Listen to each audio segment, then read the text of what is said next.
እንግዲህ የዛሬው አርስቱን በራፍ ላይ እንዳያችሁት ወለይሰ ዘከሩ ከልኡንሳ ይላል። ይሄን ንግግር የተናገረችው የእናታችን መርየም ወይም ማርያም አላህ ሰላሙን ያወርድባትና የሷ እናት ነበረች። ማርያምን ወይም መርየምን ያረገዘችው እናት ምኞቷ የነበረው ወንድ ልጅ እንዲወለድላት ነበር። ነገር ግን የተወለደችው መርየም ስትሆን ወኢኒ ሰመይቱሃ መርየም ብላ እናትየው ስም አወጣችላት። በቃ እኔ መርየም ብያታለሁ ልጄን ብላ ስም አወጣችላት። እናትየው ግን የተናገረችው ወለይዘ ዘከሩ ከልኡንሳ እንደው አላህ እንዲያገለግል ነበር የፈለኩት ወደ ፈጣሪውን የሚያገለግል ባሪያ እንዲሆን ፈለኩኝ፣ ነገር ግን አልሆነልኝም ማለችና ወለይሰ ዘከሩ ከልኡንሳ አለች። ሴት ልጅ እንደ ወንድ ልጅ አይደለም ማለች። ነገር ግን ያው መርየም ማናት የሚለው ግን እናትየው ብቻ እንደጠረጠረችው ሳይሆን ከምንም በላይ የምድራችን ሞዴል ተብላ የምትጠራው በተለይ ለሙስሊሙም የሆነ ነን ሙስሊም ለሆነ ሁሉ ትልቅ ምሳሌ የምትባለው እናታችን መርየም ወይም የኢየሱስ ወይም የኢሳ አለይሂ ሰላም እናት የሆነችው እሷ ናት። እንግዲህ እናነሳዋለን። እንግዲህ ዛሬ ይሄን አርስት መነሻ ቢደረግም ዋናው ግን አርስቱ የሴቶቻችን ጸጋነት፣ ሴቶቻችን አላሁ ተዓላ ሱብሓነሁ ወተዓላ ከሰጡን ጸጋዎች መካከል ትልቁ ናቸው። ብዙዎቻችን እንግዲህ ቁርአን አክትመናል። ሱረቱል ሪጃል የሚባል የለም 30 ጁዝ ውስጥ ሱረቱል ሪጃል የሚል የለም። የወንዶች አንቀጽ የሚባል የሚጠራ የለም። ሱረቱን ኒሳ ግን አለ፣ የሴቶች አንቀጽ ተብሎ የሚጠራ አለ። ይሄም ሳይበቃ ደግሞ ሱረቱል መርየም ተብሎ ደግሞ በተጨማሪ በእናታችን መርየም ወይም ማርያም ረጅም አያ አሁን ልክ ወንድሜ እንዳስታወሰው ወዝኩር ፊል ኪታብ መርየም ብሎ እንደጀመረው ስለ መርየም ያለችውን አስታውስ ብሎ የጀመረው የቀራው ወንድሜ አያ ረጅም ስለሷ ታሪክ ሱረቱል መርየም ተብሎ በሷ ተሰይሞላት። ሶስተኛ ደግሞ ሴትነት ምን ያህል ኢስላም እንዳጋጠው ሌላ መገለጫው ሱረቱል ሙጃደላ። ሱረቱል ሙጃደላ የወረደው በማን ነው? ኸውለት ቢንቱ ሳለባ የተባለች ሰሃባ ናት። ኸውለት ቢንቱ ሳለባ የተባለች ሰሃቢት ሴት ናት። እቺ ሴት ባሏ አንድ ንግግር ተናገራት። አንቺ ጀርባዬ ነሽ፣ ያው ሚስቴ አይደለሽም የሚል ነገር ሲናገራት ባሌ እንዲህ ተናግሮኛል ተፈትቻለሁ ወይ ብሎ ለነብዩ አለይሂ ሰላቱ ወሰለም ሄዳ ስጠይቅ ተፈተሻል ይሏታል። ትደግማለች፣ ተፈተሻል ይሏታል። ትደግማለች፣ ተፈተሻል ይሏታል። በዚህን ጊዜ እሷ በጣም ተጨነቀች። በቃ እንግዲህ እኔ የምትፈልገው ሌላ መልስ ስለሆነ እኔ በቃ ወደ ጌታዬ ስሞታዬን አሰማለሁ ከሱ መልስ ጠብቃለሁ ብላ ዱዓ አደረገች። እሷ ይሄን ዱዓ ስታደርግ ሹፉ ትልቅ ሴት ናት ወይም አረጋያን ብለን ምንጠራት ናት። ነገር ግን ሴትነቷን አላህ ሱብሓነሁ ወተዓላ አላሰነሳት። በዚች ሴትዮ ቁርአን ወይም አንቀጽ ወረደ። ምን የሚል ቀድ ሰሚዐ አላሁ ቀውለ ለቲ ቱጃዲሉከ ፊ ዘውጂሃ፣ በባሏ ጉዳይ ተመላልሳ የምትጠይቅ የነበረችው ሴት አላህ ሰምቷታል። አላህ እንቅስቃሴዋን ጥያቄዋን ሰምቷታል። መጠ ንገራት ምን መደረግ እንዳለባትና ወደ ትዳሯ እንዴት መመለስ እንዳለባት ንገራት ብሎ ለዚች አሮጊት ብለንኛ የምናሳነሳቸው ሰዎች አላህ ከማሳነሱ የሚጠብቀንና የእንኳን በሽታ ነው። ትንሽ የምንለው ሰው በራሳችን ጭንቅላታችን ትንሽ ሲሆን ያው ዳሃ ትንሽ እንላለን፣ ገንዘብ የሌለው ትንሽ እንላለን፣ ምላስ የሌለው ትንሽ ልንል እንችላለን። ነገር ግን አላህ ትንሽ አላረጋትም። በሷ የተነሳ ቀድ ሰሚዐ አላሁ ቀውለ ለቲ ቱጃዲሉከ ፊ ዘውጂሃ የሚለው በሷ የተነሳ አንቀጽ ወረደ። እንግዲህ የሴቶቻችን አላህ የሰጣቸው ትልልቅ ጸጋዎች ነው የምናወራው። ሌላው ደግሞ ሴቶቻችን በጃሂልያ በቀድሞ የድንቁርና ዘመን ጊዜ 50 የሚያገቧቸው ነበሩ፣ 90 የሚያገቧቸው ነበሩ። ሴቶቻችን አላህ ከሰጣቸው እንደ ወንዱ ደግሞ ከሰጣቸው ትልቁ መገለጫ ደግሞ ሌላው ምንድነው ከተባለ ሁነ ሊባሱን ለኩም ወአንቱም ሊባሱን ለሁን፣ እናንተ የነሱ ልብሶች ናችሁ እነሱ የናንተም ልብሶች ናቸው አለ። ይሄ ምን ማለት ነው? ላጤ ማለት ልብስም ቢለብስም ራቁቱን የሚኖረው ማለት ነው። አላህ ሰብር ይስጣችሁ። እንግዲህ ምክንያቱም የቤት ልብስ ምን ለብሰው አለ ስንተኛ፣ ከዚህ በተቃራኒ ደግሞ ስንንቀሳቀስ ምን ለብሳቸው አለ። አንድ ሰው ሙሉ የሚያደርገው እንኳን የአኺራ ጉዳይ አይደለም ፍርድ ቤት ወንጀል የሰራ ሰው እኮ ማቅለያ የሚደረግለት ባለትዳር ነው አይደለም ባለትዳር ከተባለ አንድ ነገር ይቀልልሃል ለዛ ብላችሁ ነይታችሁ እንዳታገቡ እንጂ በብዙ ሂደት ልጅ ያለው የለውም በማህበረሰቡ የሚቀንስል ነገሮች አሉ ለዚህ ነው ዑለሞች ከዚህ ቀደም የነበሩ ሰዎች ኒካ ካላሰረ ራሱ ለምስክርነት አይበቃም ይላሉ ለምን አቅሉ ሙሉ አይደለም ይላሉ ከቱም ያቺንም ሲያይ ነው የሚለው እቺንም ሲያይ ነው የሚለው አልተረጋገም በቃ ያየ ሁሉ የሆነ ውበቷን ቆንጆ ያልሆነ ሴት ካየ ሁሉ በቃ ኑረል አይን ነው የምትመስለው ስላላገባ ነው እኮ ትክክለኛ ኖርማል መልኳን ቢያይኮ ጉር ነው የሚፈለው ዑለሞቹ ግን ይሄን አህል አቅሉ ሙሉ ስላልሆነ ካላገባ ለምስክርነት እንደሚቸገርና ትክክለኛው ላይመልስ ይችላሉ ብሎ ለምስክርነት እንኳን ይከለክሉት ነበር ሴቶቻችን ሌላ አላህ Subhanahu Wa Ta'ala ከሰጣቸው ትልቁ ጸጋ ደግሞ ምንድነው ወንዶች መልካም ነገር በሚሰሩበት አጅር ሴቶችም ያገኛሉ من عمل صالحا من ذكر أو أنثى وهو مؤمن فلنحيينه حياة طيبة መልካም የሰራ ወንድ መልካም የሰራ ሴት አላህ መልካም የሆነ ኑሮ በዱንያ ላይ እናኖራቸዋለን ወለነጅዚየነሁም አህሰኑ ማ ካኑ ያዕመሉን በሰሩት መልካም ስራ ደግሞ ነገው መልቂያማ ምን እናረጋቸዋለን እንመነዳቸዋለን ይላሉ ወንዶች የሰሩት መልካም ስራ ሴቶችም ያገኙታል እንግዲህ እስላም ከምንም በላይ ከሰጣት ደግሞ ሌላ ትልቁ ነገር ያው ሁሎቻችን በዚህ ጋር ያለነው ድንገት 1000 ሴቶች ሊያዳምጡ ይችላሉ አሁን ውስጥ 10 ሴቶችም ሊያዳምጡ ይችላሉ ደስ የሚለው ግን እዚህ ውስጥ ያለው ሁሉ ከሴት ጋር ነው የሚኖረው ወይ ከናቱ ወይ ከሚስቱ ወይ ከእህቱ ነው የሚኖረው ሁላችንም ከነሱ ጋር ስለምንገናኝ ይሄ ትልቁ ወሳኝ ነገር ነው ሌላው ሴት ልጅ በእስላም እንኳን ልትወርስ ይቀርና ትላንትና እንኳን ልትወርስ ይቀርና ሰውናት ሰው አይደለችም ነበር የተባለችው በድንቁርናው ዘመን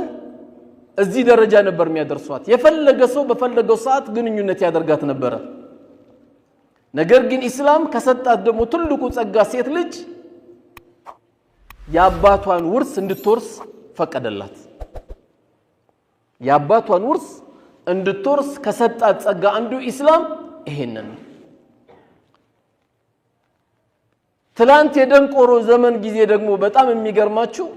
ትላንት ያጨለማ ዘመን ጊዜ ደግሞ በጣም የሚያሳዝነው አንድ አባት وإذا بشر أحدهم بالأنثى እንኳን ደስ አለ ማሻአላህ ኮንግራ ብለናል ባለቤት እኮ ሴት ልጅ ወለደችለት ሲባል ዘለ ወجهه مسودا ፊቱ ጭምድድ ኩምትር ይል ነበር ለምን ሴት ልጅ ስለተወለደለት አንዳንዴም እኮ ይሄ ድንቁርና ደግሞ ዛሬም ያለበት ቦታ አለ ሚስቱን የሚያኮርፋለ ምን ሆንክ ሲባል ባካውንም ሴት ወለደች ይላል እና እሷ ዳቦ ቤት ናት እንዴ ባለ 10 ብር ባለ 15 ብር ጠፍጥፈው እንደሚሸጡልን ዳቦ ቤት ተጠፍጥፍ እንዴ ከየት ተጠፍጥፋለች እሷ የምታውቀው ነገር የለም እንደ የሰው ልጅ እኮ ጥጋቡ በጣም ይገርማል አንዳንዱ ሴት በዛብኝ ይላል አንዳንዱ ወንድ በዛብኝ ይላል አንዳንዱ ደግሞ አዳር ያለቅሳል ያ ረቢ አንድ ልጅ ከከለከልከኝ 10 አመት ሆነ ብሎ ደግሞ የሚያለቅሳል አንድ ልጅን ፈልጎ ደግሞ ታይላንድ ድረስ ግብጽ ድረስ ህንድ ድረስ ደግሞ የሚሄዳል አንድ ልጅ አጥቶ ጥጋባችን ለዚህ ነው እኮ አላህ ወለው በሰጠ الله رزقا لعباده لبغوا የሰው ልጅ እንደው ርስቄን ባዘንብለት አለ ጥጋቡ አይቻልም ማለት ጥጋቡ አይቻልም ማለት በቃ ዳሃን ሁሉ ይረግጥ ነበር ዳሃን ሁሉ በመኪና ነው የሚገጨው እዚህ ዳሃ አልፈልግም እዚህ ሰፈር ዳሃ በዛ ይላል አላህ ቢያዘንብለት አትችለው ኢላ من رحم ربي አላህ ያዘነለት ወንድሜ ካልሆነ በስተቀር አላህ ያዘነለት እህቴ ካልሆነች በስተቀር ርስቁን አላህ ሲያዘንብለት የሰው ልጅ አይቻል ለዚህ ነው እኮ አላህ ያዘብነው ቢሰጠን ስለማንችል ለምን ከአላህ የበለጠ እውነተኛ ተናጋሪ ስለሌለ ትላንት ይሄ ነገር ሲነገረው ሁለት ነገር ነው የሚያስበው ባለቤቴ ሴት ወለደችው ሁለት ነገር ያስባል አንደኛ ልቅበራት ወይስ ለደብቃት ምን ብዬ ነው እኔ ሴት ልጅ ተወለደልኝ ተብሎ መንደር ላይ የሚወራልኝ ይላል አላህ ምን አለ አላ ሳአ ማ يحكمون ምን አይነት ፍርድ ነው የሚፈርዱት አለ ምን አይነት ውሳኔ ነው የሚወስኑት ሴት ልጅን አላህ ሰጣት ሴት የሌለበት ቤት ነው እንዴ እንደው እውነታው ስንይ ሴት የሌለበት ቤት ነው ወይ ወጡ ኬት ይጣፍጣል ቤቱ ለመግባት መቼ ይስባሃል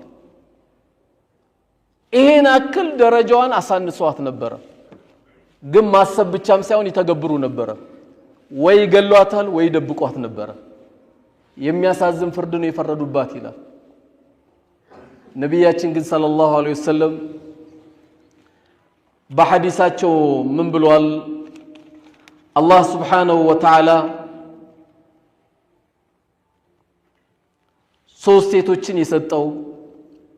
ወይም ሁለት ሴቶችን የሰጠው ወይም ሁለት እህቶቹን የተንከባከበ በጥሩ ተርቢያ ያሳደገ ሰው አላህ ለዚህ ሰው ምን አዘጋጅቶለታል አሉ በእነሱ ምክንያት ጀነት የሚገባ ወይም የገባ ቢሆን እንጂ አሉ ሁለቱም ሰጠው ሶስትም ሰጠው የጀነት መግቢያ ጌጥናት ሴት ልጅ አንተ እስከመቼ ካንተ እጅ ወጥቶ እስክድራቸው ድረስ የዳርካቸው ቀን ስራን ጨርሰሃል ሴት ልጅ ማሳደግ ሴት ልጅ መወለድ ከማንንም በላይ ለአባት ተጨናቂ ለቤተሰብ ተጨናቂ ለሁሉ ተጨናቂ ሴቶች ናቸው ወንድ እንደውም ትንሽ ጠንከር ይላል በእነዚህ ሁለቱ ሴቶች የተነሳ አላህ ጀነት ግባ ቢለው እንጂ አላህ ጀነት ቢያስገባው እንጂ ወይም አላህ ጀነት ይሄ ሰው ያስገባው ቢሆን እንጂ ሌላ አጅር የለውም ሁለቱም ሶስት እንግዲህ አላህ Subhanahu Wa Ta'ala ሴት የሌላችሁ የሐዲስ ያጓጓል አላህ ሴቱን ይስጣችሁ የዛሬው አዳርም አላህ መልካም ያርገላችሁ ከዛሬውና ቢጀምረው ሁሉም ነገር ሴቶቹ ከሌሉ ከዛሬ ይጀምራል ስራው ሰበብያ ይፈልገል ሰበቡ ምናሙ አላህ ያድርገን ያለን ደሞ ሰዎች ተንከባክበው ማሳደግ ያስፈልጋል በዱንያ ላይ ትልልቅ ሴቶችን አላህ ጠራለን እነዚህ ትልልቅ ሴቶች ሁሉንም ማውራት በዚህ ሰዓት አይቻልም ሌሎቹ ነጥብ ስለሚያመልጡ ከነዚህ መካከል ሶስት ሴቶች አጠራ አድርጌ ለመንገር የመጀመሪያው የፊርዓውን ሚስት ናት እናታችን አሲያ ትባላለች ተዳሩን ገባችበት አመነችበት የባሏ አምባገነን ግን ጀነት እንደማያገኝ አወቀች የቤተ መንግስት ኑሮ አልጣማት የአባይ ውሃ በግቢዋ ላይ መዞሩ አልጣማት ግሪን የሆኑ አስገራሚ አታክልቶች ግቢዋ ላይ መኖሩ አልጣማት አስገራሚ ወታደሮች መኖራቱ አልጣማትም ይቅርብኝ ከእንደዚህ አይነባላለች ለምን ታርጌቱ ጀነት ስለሆነ ሙእሚን እቺ ሴት በጣም ጌቷን ምትፈራ ስለነበረች ከዚህ ከቤተ መንግስት ህይወት ሳይሆን የመረጠችው ምንድነው ረቢ ብሊኒ እንደከ ቤተን ፊል ጀናን ያለች ጌታዬ ወይ አንተ ዘንድ ቤት ስራልኝ ያለች ወነጂኒ ሚን ፊርዓውን ወዐመሊሂ እንዴ ያቀፍ የምተኛው ባሌ ከሱ ተንኮልም ጠብቀኝ ነው ያለች ወነጂኒ ሚን القوم الظالمين ከሱ ጋር ማብሮ ካሉ በደለኞች ባንተ ተጠበቃለሁ ነበር ያለች ምን ፈልጋ ጀነት ነው ሁለተኛዋ ሴት ደግሞ እናታችን መርየም ናት ወይም ማርያም ናት አላህ ሰላሙን ያወርድባትና ምርጥ ሴት እኔ በጣም የሚገርመኝ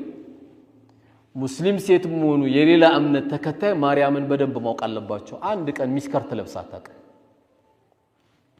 አንድ ቀን ማርያም ሱሪ ለብሳ አታውቅ አንድ ቀን ደረቷን ከፍታ አታውቅ ስትናገራውን ሲቀራ ከሰማችሁ ወለም የምሰስኒ በሸር ነው ያለችው አንቺ መርየም አንቺ አረገሽ ብሎ ወረኞች መጥቶ ሲመጣ አረኛ አንድ ወንድ እንዲያልነካኝ ሲሆን ጌታዬ እንዴት አረግዛለሁ እንዴት እሶናለሁ ብላ ተጨነቀች ጥቡቅ የሆነ ሴት ብታረግዝ ዝም ብላ ያስደነግጣል በጣም ደንግጣለች መርየም አንድ ወንድ ነክቶኝ ያልነበርኩ ሴት ነኝ እኮ ያለች ነው ያለችው መውደድ ማለት በምላስ አይደለም በተለይ የኛ አገር የትኛውም እምነት መርየምን አለይሂ ሰላም ወይ ማርያምን ይወዳታል መውደድ ማለት ግን ምንድነው ከተባለ በተግባር ሆኖ መገኘት ተግባር ላይ ያለ ነው ሲባል በጣም ከባድ ነው መርየም እንግዲህ አርግዛ እንኳን መላኩ ጅብሪል አለይሂ ሰላም በመጣባት ጊዜ ኢኒ አዑዙ ቢርrahማን ሚንከ ኢን ኩንተ ተቂያ እኔ በረህማን ጌታ ተጠበቃለሁ እንዳትጠጋኝ ያለችው እሱ ሊያበሽራት ነው የመጣው ግን እንዳትጠጋኝ ያለችው እንግዲህ ያስጨነቃት እናታችን መርየም ወይ ማርያም አላህ ሰላሙን ያወርድባትና ያስጨነቃት ያላባት የተወለደ የተረገዘ ልጅ አለ በዚህ ልጅ ጉዳይ ምን መልስ እንደምትሰጥ በጣም ግራ ተጋብታለች ነገር ግን አላህ ምንም አላላትም ምንድነው መልስ ጫላት ያ መርየም አና ለኪ ሀዛ አንቺ መርየም ወይ ምንድነው ያረገሽው ባክሽ ያ ኡኽታ ሃሩን ما كان ابوك امرأ سوء وما كانت امك بغية በጣም ከባድ ንግግር ነው የተናገሩት አባትሽም መጥፎ አልነበረም እናትሽም ደግሞ ዝሙተኛ አልነበረችም ቃሉ አይከብድም በጣም ተጨነቀች እንዲህ መጥቶ ሲሉሽ ምን በያሏት አላህ ምን በያላት فاشارت اليه ወደ ህፃኑ አመላክቻላት ወደ ማን ወደ ኢየሱስ ወይም ወደ ኢሳ አለይሂ ሰላም ወደ እሱ አመላክች ለምን የሷም ክብር መጠበቅ ስላለበት ታዲያ ባንቀልባ ያለ ህፃን ልጅ እንዴት አናግሪትኛለሽ